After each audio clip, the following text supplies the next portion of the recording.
है आप सभी को सबका स्वागत है हमारी क्लास में। जैसा कि आप लोग देख पा रहे हैं, आज की क्लास में हम लोग पढ़ने जा रहे हैं बहुत ही बेहतरीन नाटक आधे अधूरे। इतना अच्छा नाटक है बच्चों, ये आपने जिन बच्चों ने पढ़ा होगा वो जानते ही होंगे। एकदम नई एक सोच के साथ, जो आज के आधुनिक युग में आम समस्या है परिवारों के टूटने की। हाँ, इस नाटक का हर एक पात्र अपने आप में महत्वपूर्ण है।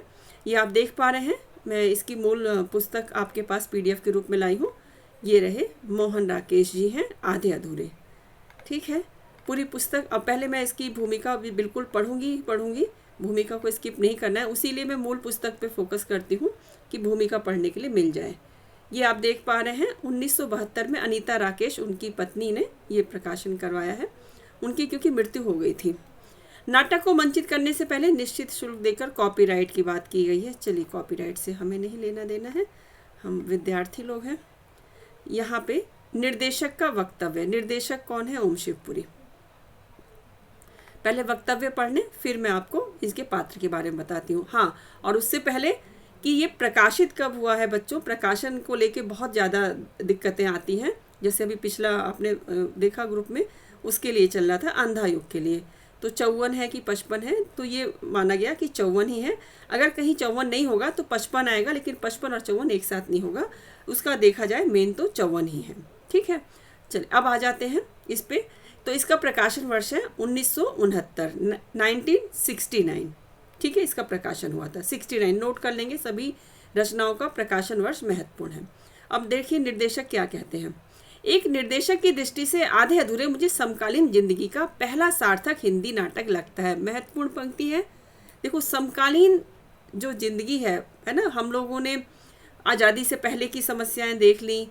हाँ, जो भारत दुर्दशा शुरू किया था, उसमें देखा कि गुलामी कितनी ज़्यादा मतलब दुखदाई होती है। उसके बाद हमने देखा कि इतिहास को देख लिया, भारत के गौरवमय इतिहास, स्कंदगुप्त, चंद्रगुप्त, यहाँ तक कि हमने ध्रुव स्वामी में देखा पुनर्विवाह की समस्या को भी। अब यहाँ पे हम देख रहे हैं बच्चों, अच्छा हाँ, इसके बाद जिक्र कर दूँ, सिंदूर की होली में भी हमने देखा विधवा विवाह को दिखाया गया है। और क्या कहना चाहिए, नारी की स्वतंत्रता के ऊपर भी उस पर प्रकाश डाला गया है। अब यहाँ देखते हैं बच्चों कि जब एक आधुनिक समय में जो परिवार हैं, उनके टूटने का कारण क्या है ना। बहुत अच्छी 69 में आया था, लेकिन ये समस्या आज भी विद्यमान है हमारी सोसाइटी में, हमारे जो नया भारत है उसमें। तो ये ओम शिवपुरी जी का कहना है कि एक निर्देशक की, क्योंकि ये पूछा जा सकता है आधे अधूरे में भूमिका किसने लिखी है, तो भूमिका की जगह पे हम यहाँ देख रहे हैं ओम शिवपुरी का वक्तव्य है, निर्देशक का वक्तव्य नाम से। तो इन्होंने कहा है कि आधे अधूरे समकालीन जिंदगी का पहला सार्थक हिंदी नाटक लगता है इनको। यह मौजूदा जीवन की विडंबना के कुछ एक सघन बिंदुओं को रेखांकित करता है। इसके पात्र, स्थितियां एवं मन स्थितियां यथार्थपरक तथा विश्वसनीय हैं। इसका गठन सुदृढ़ एवं रंगोपयुक्त है। पात्रों के प्रवेश और प्रस्थान रंग प्रभावों की दृष्टि से भली भांति संयोजित है। पूरे नाटक की अवधारणा के पीछे सूक्ष्म रंग चेतना निहित है। रंग चेतना का मतलब कलरफुल चेतना नहीं है, रंग चेतना है मतलब जो मंचन किया जाता है उसकी बात हो रही है। आधे अधूरे आज के जीवन के एक गहन अनुभव खंड को मूर्त करता है। इसके लिए हिंदी के जीवंत मुहावरे को पकड़ने की सार्थक प्रभावशाली कोशिश की गई है। पहले वाचन के समय ही मुझे इसकी भाषा में बड़ी कशिश लगी थी। कहना नहीं होगा कि इस नाटक की एक अत्यंत महत्वपूर्ण विशेषता इसकी भाषा है। नोट कर लेंगे, एक तो मंचन बहुत अच्छी तरह से इस पे दिखाया गया है, हो सकता है, और दूसरा इसकी भाषा बहुत कशिश वाली है, मतलब बहुत कहना चाहिए आकर्षित करने वाली है।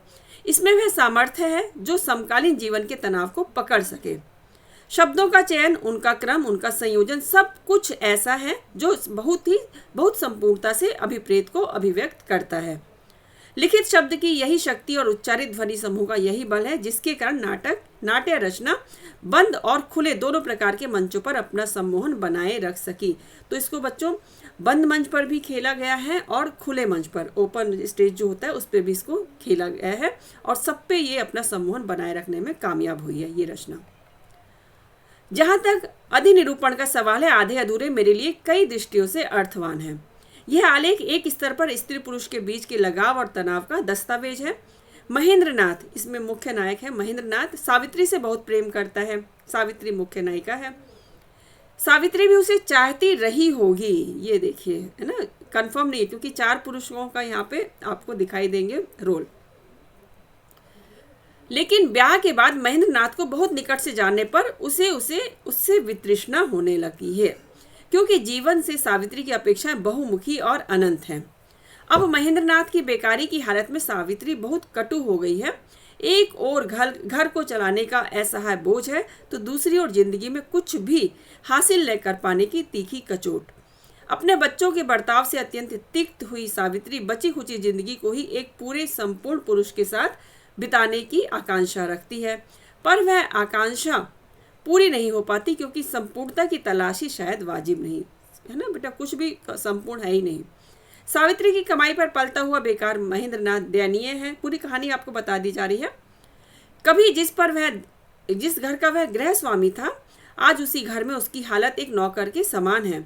अब वह केवल एक ठप्पा, एक रबड़ का टुकड़ा है। इसको कहा भी गया है रबड़ का टुकड़ा।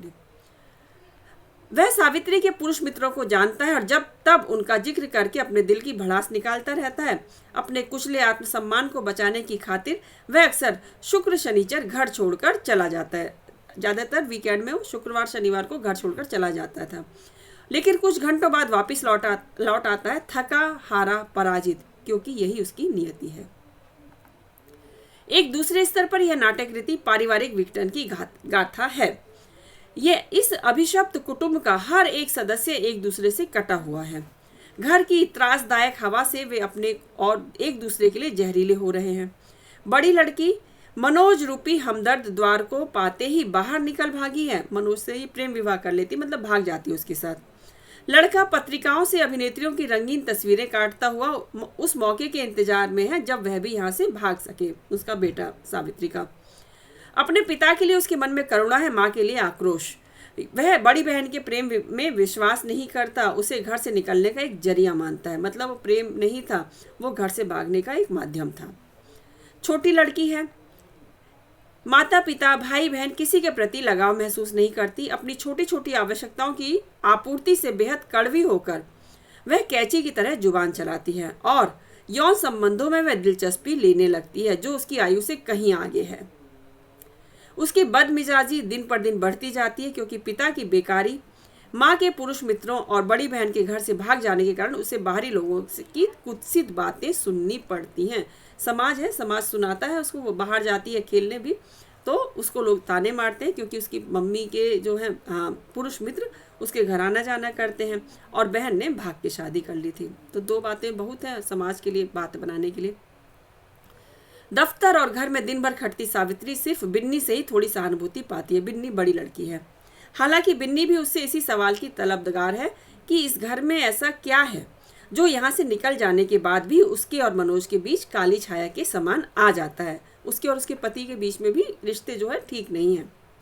अशोक सावित्री के प्रभावशाली व्यक्तियों से संबंध बनाने का विरोधी है। अशोक पुत्र का नाम है, क्योंकि ऐसे लोगों के घर में आने पर वह अपनी निगाह में जितना छोटा है उससे कहीं और छोटा हो जाता है। कुल मिलाकर ये पारिवारिक अंतर संबंध दिलचस्प ढंग से बहुस्तरीय हैं। एक अन्य स्तर पर यह नाट्य रचना मानवीय संतोष के अधूरेपन का रेखांकन है। जो जिंदगी से बहुत कुछ चाहते हैं उनकी तृप्ति अधूरी ही रहती है। वाह वाह, क्या बात है बच्चों।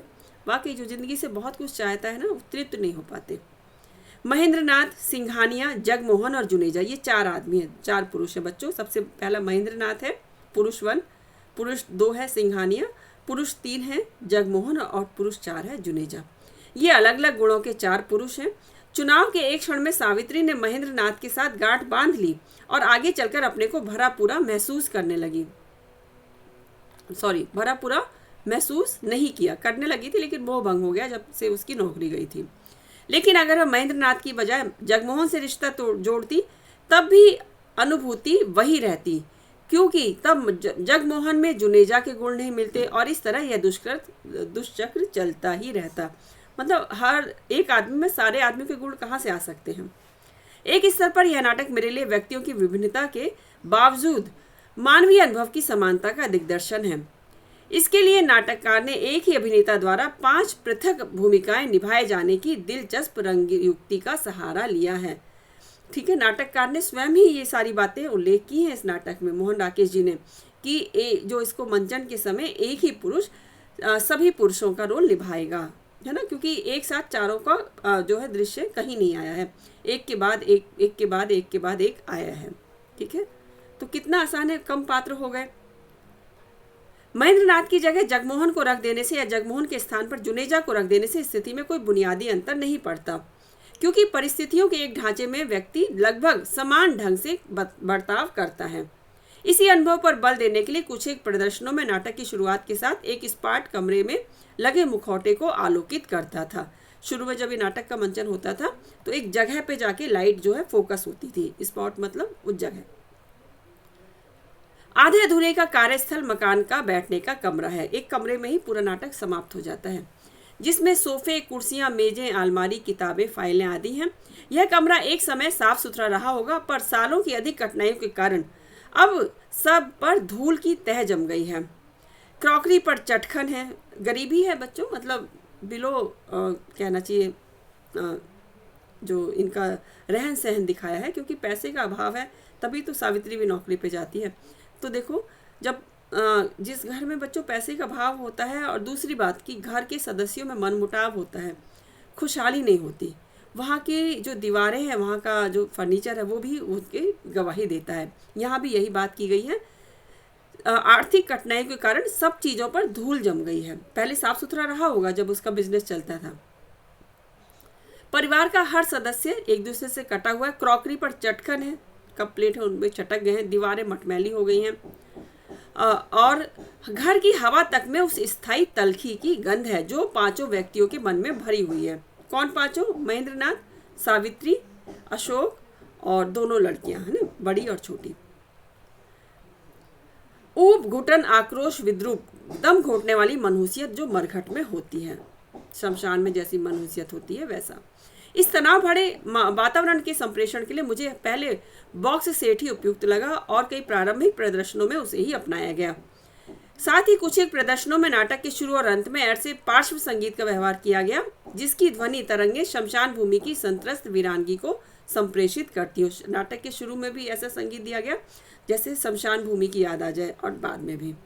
नाटक के शुरू के कुछ प्रदर्शन बंद प्रेक्षागृहों में हुए। प्रेक्षागृह जहाँ पे रंग मतलब कि रंगमंच जहाँ पे होता है, जहाँ पे नाटक खेले जाते हैं, उनको प्रेक्षागृह कहते हैं।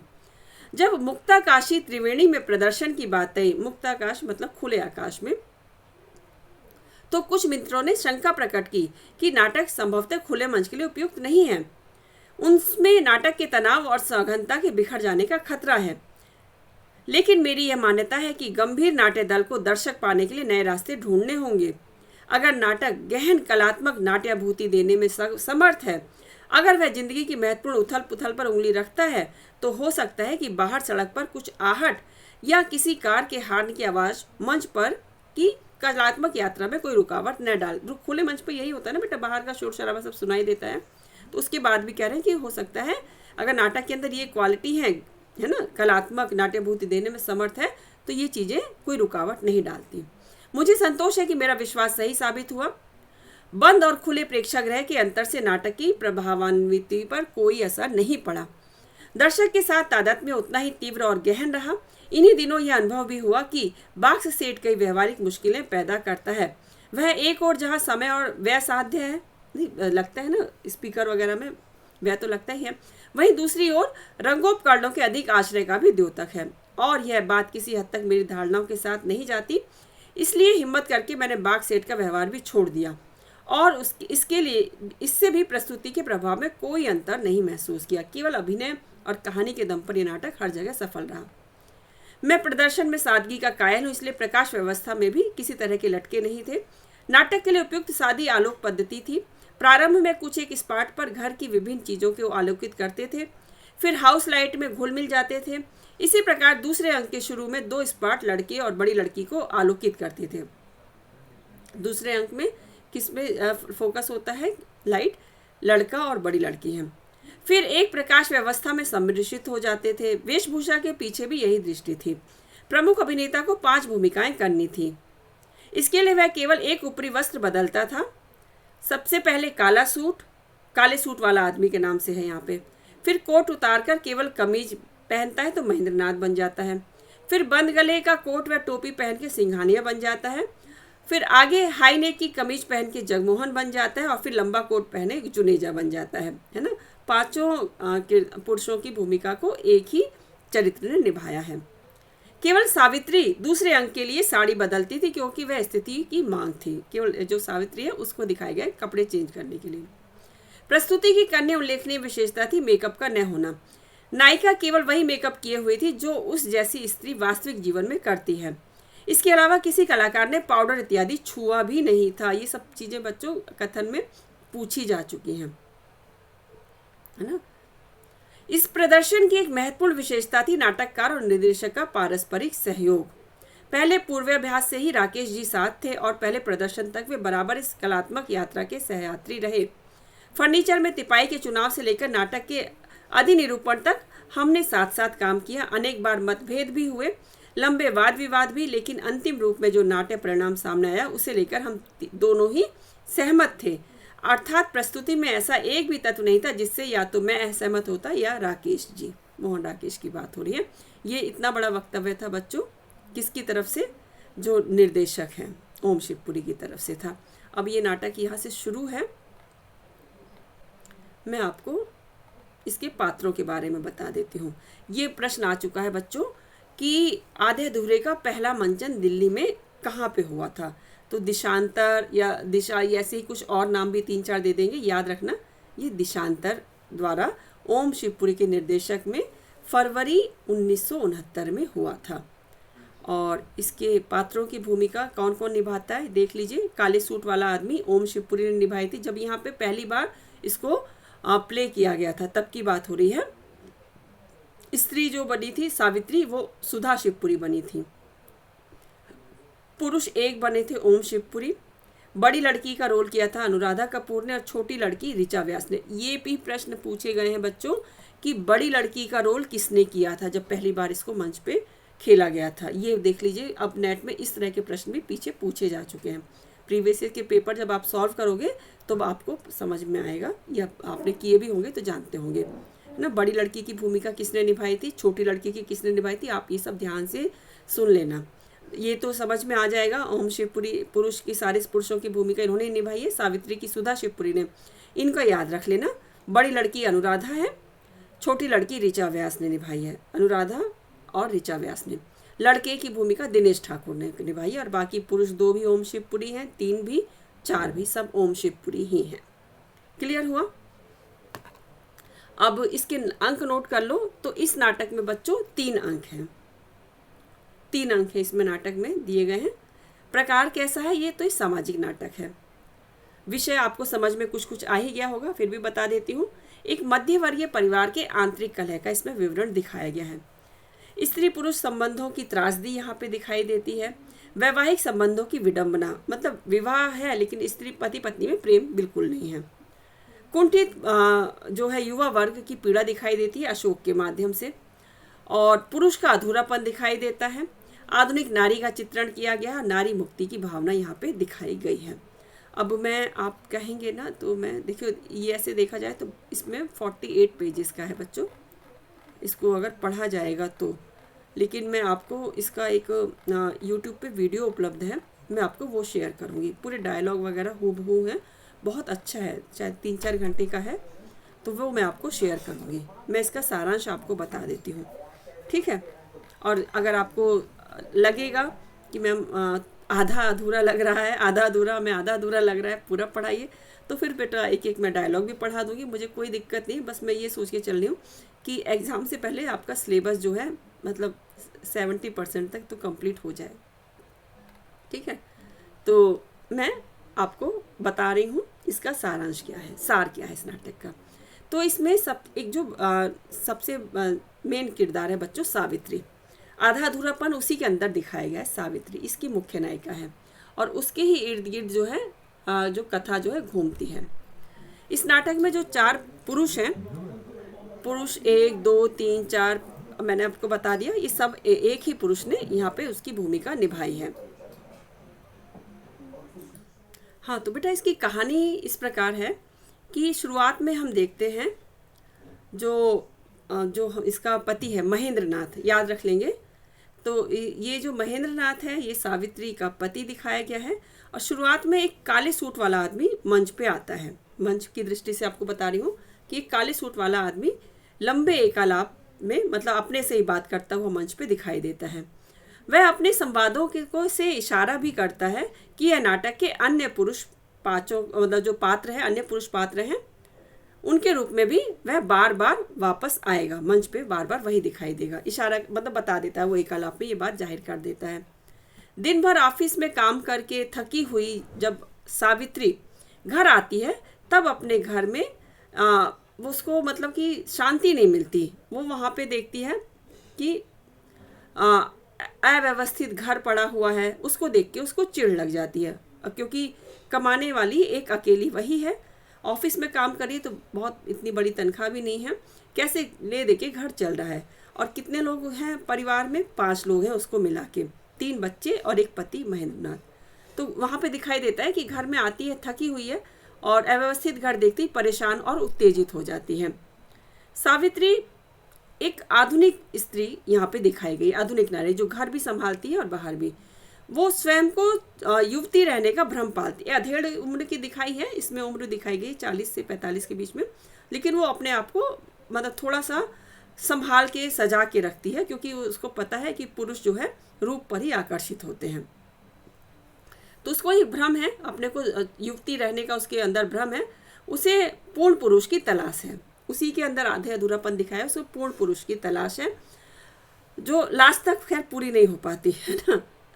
और इसीलिए वो मन स्थिति के बीच सामान्य पुरुष अर्थात उसका पति वो महेंद्र नाथ से ऊब जाती है, उसके क्योंकि वो कमाना उसका बंद हो जाता है, घर में पड़ा रहता है। तो ज़्यादातर ऐसी मानसिकता होती है स्त्रियों की, जो पुरुष कमाता नहीं है तो वो किसी काम का नहीं लगता। ज़्यादातर की बात कर रही हूँ, सबकी नहीं हो रही है, ठीक है। तो इसी में महेंद्र जो है वर्तमान में कुछ नहीं करता है, घर पर बैठा रहता है, घर का उसका घर पे कोई नियंत्रण नहीं है महेंद्र नाथ का, कोई बच्चे उसकी बात नहीं मानते। केवल जो अशोक है वो थोड़ा बहुत अपने पिता का पक्ष लेता है। उसके बाद दिखाया जाता है बच्चों, कहना चाहिए कि एक जमाना ऐसा था जब वो कमाता था, बहुत बड़े मतलब कंपनी में वह पार्टनर था। अब वो कंपनी नुकसान में चली गई, बिजनेस में उसको घाटा हो गया, और उसके कारण वह निराश हो गया है और शराब पीने अपने आप को उसने शराब में डुबो दिया है। अपनी पत्नी से घृणा करने लगा है, उसका संपूर्ण जीवन अब सावित्री पर निर्भर है। धीरे धीरे ऐसा हुआ कि वो बिल्कुल मतलब कि घाटा हुआ, जो उसको साझे में जो उसने लगाई थी उसमें घाटा होने के बाद से वो पूरी तरह से मतलब पत्नी के ऊपर निर्भर हो गया है, खाने पीने शराब सब के लिए पूरी तरह से पत्नी पर निर्भर हो गया है। सावित्री और महेंद्र नाथ में सावित्री के पास उसके बॉस है बच्चों सिंघानिया, ये नोट कर लेंगे। जो सिंघानिया नामक पुरुष है वो उसका बॉस है, और उसके साथ वो घर आता है।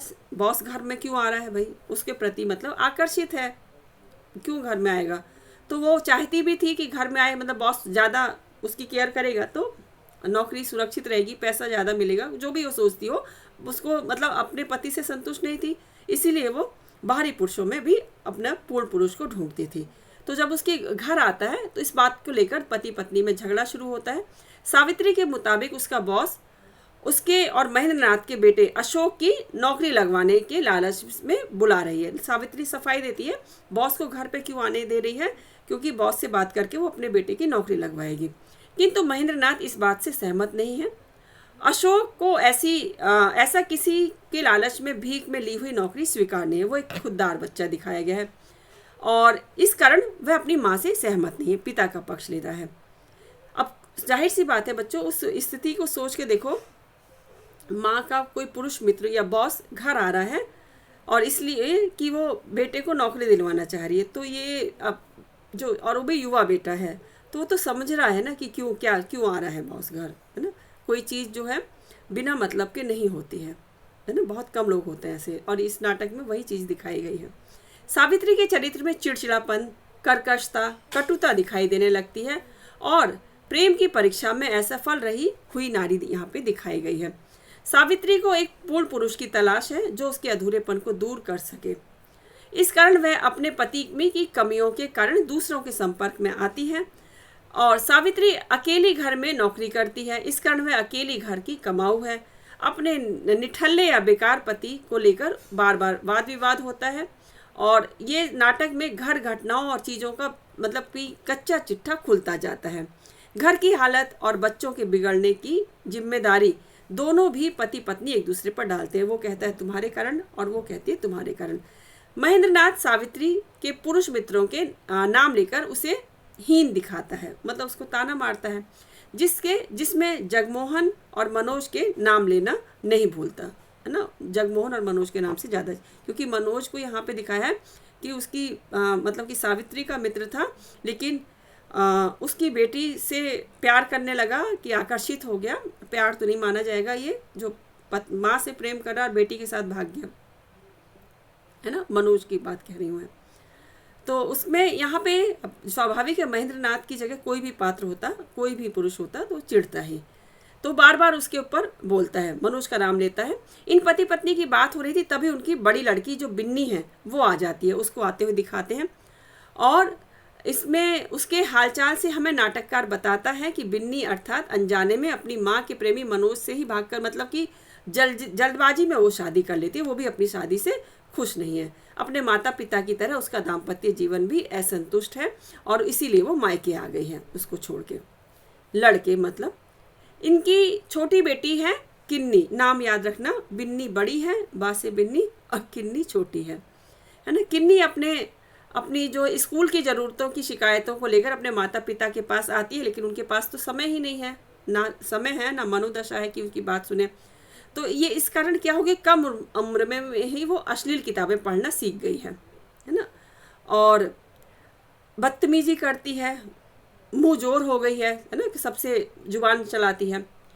अब इस सब का वातावरण से आहत होकर महेंद्रनाथ हमेशा के लिए घर छोड़कर लास्ट में दिखाते चला जाता है।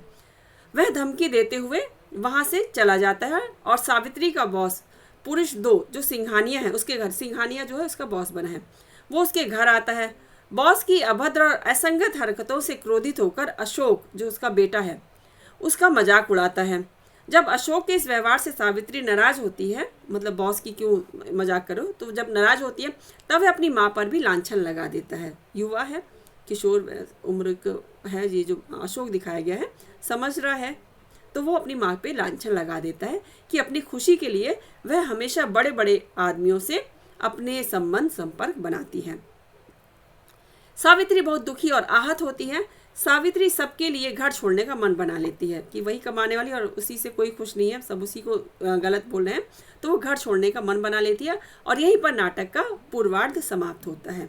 पूर्वार्ध मतलब अब ये इंटरवल हो गया, समझिए, ठीक है। नाटक के उत्तरार्ध में दिखाया गया है, उत्तरार्ध का प्रथम दृश्य जो है, इसमें अशोक बिन्नी किन्नी के माध्यम से पाठकों को बताता है कि एक भिन्न स्तर पर ये सब भी अपने माँ बाप की नाटकीय जिंदगी का विस्तार भर हैं। मतलब बच्चे भी अपने आप को आधे अधूरा ही मानते हैं। सावित्री घर छोड़ने के इरादे से अपने पूर्व प्रेमी जगमोहन के साथ बाहर जाती है। सिंघानिया यहाँ पे दिखाया गया है, उसको नहीं, जगमोहन से वो पहले प्रेम करती थी, ठीक है, और उसके साथ वो घर छोड़ने का मन बना लेती है और उसकी चालाकी से हताश, क्रुद्ध और दुखी होकर खाली हाथ वापस लौट आती है। चली जाती है घर छोड़ के, लेकिन हाथ कुछ नहीं लगता, वापस फिर लौट आती है। जब घर वापस आती है तो जगमोहन का जो पुराना मतलब जगमोहन का जो गुस्सा पाने छोटी बेटी किन्नी पर मतलब अब जाती है घर छोड़ के, धमकी दे के जाती है जगमोहन के साथ, लेकिन जगमोहन से उसे ये चीज़ नहीं मिलती कि उसको अपना रहा है। फिर वो वापस आ जाती है, हताश होती है और गुस्से में सारा गुस्सा वो किन्नी पर निकाल देती है और उसको पीट देती है ना। अपना गुस्सा किस पे निकालती है? छोटी बेटी पे। घर पर महेंद्रनाथ का दोस्त जुनेजा उसके इंतजार में है। जुनेजा को यहाँ दिखाया है थोड़ा समझदार टाइप का, और वो उसको आईना दिखाता है सावित्री को।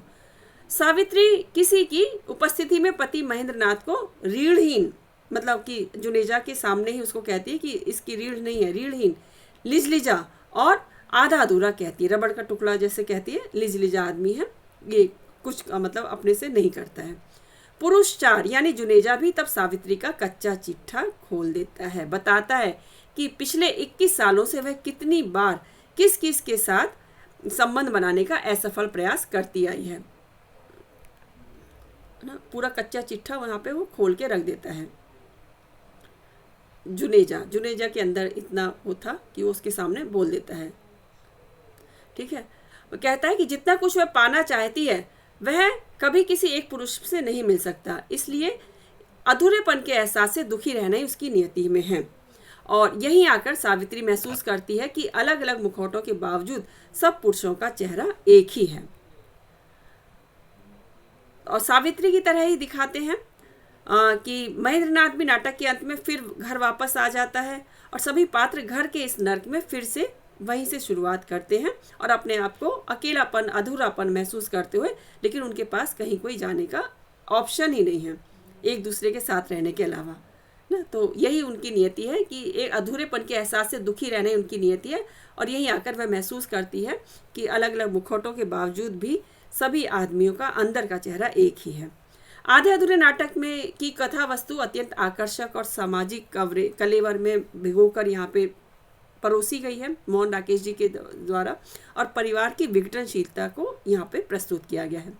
इसमें मानसिक विसंगतियों को झेलता हुआ परिवार है और ये एक नाटक है 5 सदस्यों के परिवार में आर्थिक कठिनाइयाँ, मनुष्य के मनोभावों और मतलब कि घर का दम घोटू वातावरण, ये सारी चीज़ें दिखाई गई हैं। पति का निठल्लापन और बौना चरित्र, मतलब रीढ़हीन व्यक्ति के रूप में उसको दिखाया गया है। और इससे उभी हुई जो स्त्री है काल्पनिक पुरुषों की तलाश में इतनी महत्वाकांक्षी है कि लेकिन उसकी महत्वाकांक्षा पूरी नहीं हो पाती और अंततः निराश, हताश, अत्यंत क्लांत होकर वही उसी घर में लौट आती है। गृह स्वामी की मर्यादा से च्युत पुरुष भी घर में आकर उसी घर में रहने के लिए विवश है। बड़ी लड़की, अशोक आदि बच्चे भी घर के दम घोटू वातावरण के खिलाफ बोलते तो हैं, आक्रोश व्यक्त करते हैं। संभवतः घर के सभी सदस्य जो है असंतोष, कुंठाग्रस्त, टूटन फूटन यातना भोगने के लिए अभिशप्त दिखाए गए हैं। इस नाटक में प्रत्येक पात्र अधूरा अधूरा सा ही दिखाया गया है बच्चों। और यह नाटक स्त्री पुरुष के संबंधों में अपेक्षाओं, यौन कुंठाओं, भय, घृणा और आक्रोश को उजागर करता है। मध्यवर्गीय परिवार के असफल जीवन का चित्रण इस नाटक में बहुत ही सफलतापूर्वक मोहन राकेश जी ने किया है। तो ये थी बच्चों इसकी सार रूप में कहानी। और मैं आशा करती हूँ कि आपको नाटक की कहानी समझ में आ गई होगी। 3 अंक हैं। इसके जो संवाद है वो बहुत महत्वपूर्ण है बच्चों। संवाद, किन्नी का संवाद एक बार पूछा जा चुका है ना। और रबड़ का स्टैम्प जो कहती है सावित्री, वो पूछा गया है। मतलब संवादों से एक प्रश्न आता ही है। तो आप लोग इस PDF को पढ़ने का कष्ट करना, पढ़ना ही है। और कुछ समझ में नहीं आएगा तो बताना, और अगर नहीं पढ़ पाओगे तो ठीक है, मैं इतना भी प्रयास करूँगी कि आपको ये पूरा नाटक जो है पढ़ के सुना दूँगी। मेरा कुछ नहीं जाएगा। मैं तो जितनी बार पढ़ाती हूँ हर बैच में मेरा उतना रिवीजन होता है। मुझे पढ़ने से कभी वो नहीं लगता, अच्छा लगता है मुझे तो। ठीक है, आप लोग अपना बताना, कम से कम एक बार पढ़ना। और मैं जो इसका मंचन जो किया गया है वो उसका लिंक मैं आपको शेयर कर दूँगी। आप कोई सवाल है तो अभी पूछ सकते हो बच्चों।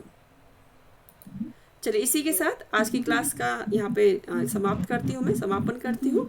अगली क्लास में मैं आपके लिए लेकर आऊँगी आषाढ़ का एक दिन। ये भी मोहन राकेश जी का ही नाटक है और कल की क्लास में हम इसको पढ़ेंगे। तब तक के लिए बाय बाय।